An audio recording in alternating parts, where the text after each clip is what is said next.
کوئی پیدا ہوا اور نہ وہ کسی سے پیدا ہوا اور نہ کوئی اس کا ہمسر ہے۔ لوگوں نے جب مریم علیہ السلام پر تہمت لگائی، انہیں بدکار کہا، تب اللہ نے فرمایا، سورۃ النساء آیت 156 میں ہے، وَبِكُفْرِهِمْ وَقَوْلِهِمْ عَلَى مَرْيَمَ بُهْتَانًا عَظِيمًا، اور ان کے کفر کے باعث اور مریم پر بہت بڑا بہتان باندھنے کے باعث ہم نے ان پر لعنت کی۔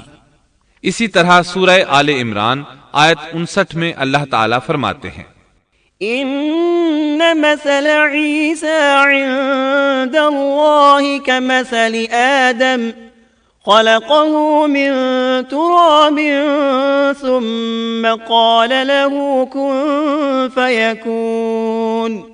اللہ کے نزدیک عیسیٰ کی مثال ہو بہو آدم کی مثال ہے، جسے مٹی سے پیدا کر کے کہہ دیا کہ ہو جا، پس وہ ہو گیا۔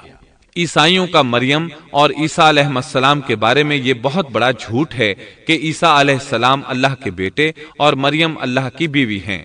اللہ تعالیٰ سورہ مریم آیت 88 تا 95 میں فرماتے ہیں، وَقَالُوا اتَّخَذَ الرَّحْمَنُ وَلَدًا لَقَدْ جِئْتُمْ شَيْئًا إِدًّا تَكَادُ السَّمَاوَاتُ يَتَفَطَّرْنَ مِنْهُ وَتَنشَقُّ الْأَرْضُ وَتَخِرُّ الْجِبَالُ هَدًّا أَن دَعَوْا لِلرَّحْمَنِ وَلَدًا وَمَا يَنبَغِي لِلرَّحْمَنِ أَن يَتَّخِذَ وَلَدًا إِن كُلُّ مَن فِي السَّمَاوَاتِ وَالْأَرْضِ إِلَّا آتِ الرَّحْمَنِ عَبْدًا لَقَدْ أَحْصَاهُمْ وَعَدَّهُمْ عَدًّا وَكُلُّهُمْ آتِيهِ يَوْمَ الْقِيَامَةِ فَرْدًا۔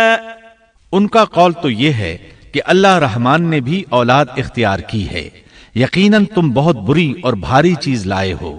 قریب ہے کہ اس بہتان کی وجہ سے آسمان پھٹ جائیں اور زمین شق ہو جائے اور پہاڑ ریزہ ریزہ ہو جائیں کہ وہ رحمان کی اولاد ثابت کرنے بیٹھیں۔ شان رحمان کے لائق نہیں کہ وہ اولاد رکھے۔ آسمانوں اور زمین میں جو بھی ہیں سب کے سب اللہ کے غلام بن کر ہی آنے والے ہیں۔ ان سب کو اس نے گھیر رکھا ہے اور سب کو پوری طرح گن بھی رکھا ہے۔ یہ سارے کے سارے قیامت کے دن اکیلے اس کے پاس حاضر ہونے والے ہیں۔ اللہ تعالیٰ سورۃ الانعام آیت 101 میں فرماتے ہیں، بدیع السماوات والارض أَنَّى يَكُونُ لَهُ وَلَدٌ وَلَمْ تَكُنْ لَهُ صَاحِبَةٌ وَخَلَقَ كُلَّ شَيْءٍ وَهُوَ بِكُلِّ شَيْءٍ عَلِيمٌ۔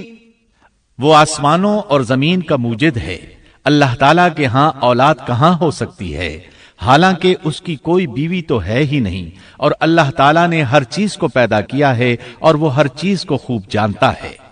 اسی طرح اللہ تعالیٰ سورۃ الزخرف آیت 81 میں فرماتے ہیں، قُلْ إِن كَانَ لِلرَّحْمَنِ وَلَدٌ فَأَنَا أَوَّلُ الْعَابِدِينَ۔ آپ کہہ دیجئے کہ اگر بالفرض رحمان کی اولاد ہوتی تو میں سب سے پہلے عبادت کرنے والا ہوتا۔ مطلب یہ کہ تم بغیر کسی دلیل کے ایسی بات کہے جا رہے ہو۔ عیسیٰ علیہ السلام پرورش پاتے رہے، آپ کی پرورش بیت اللحم میں ہوئی، آپ نے بچپن ہی میں کافی علم حاصل کر لیا، کیونکہ آپ کو اور آپ کی والدہ کو اللہ تعالیٰ نے جہان والوں کے لیے اپنی قدرت کی نشانی ٹھہرایا ہے۔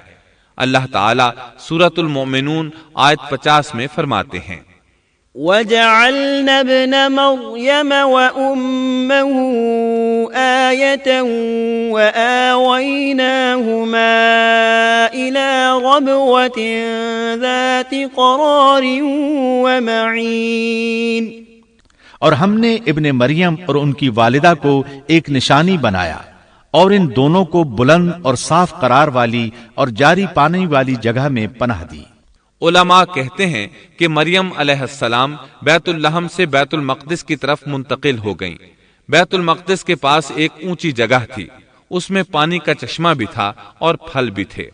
عیسیٰ علیہ السلام بڑے ہو گئے، ان میں علم و حکمت اور اصلاح کی علامات واضح ہو رہی تھیں، لیکن ابھی تک آپ کو نبوت نہیں ملی تھی، یہاں تک کہ آپ کی عمر 30 سال ہو گئی۔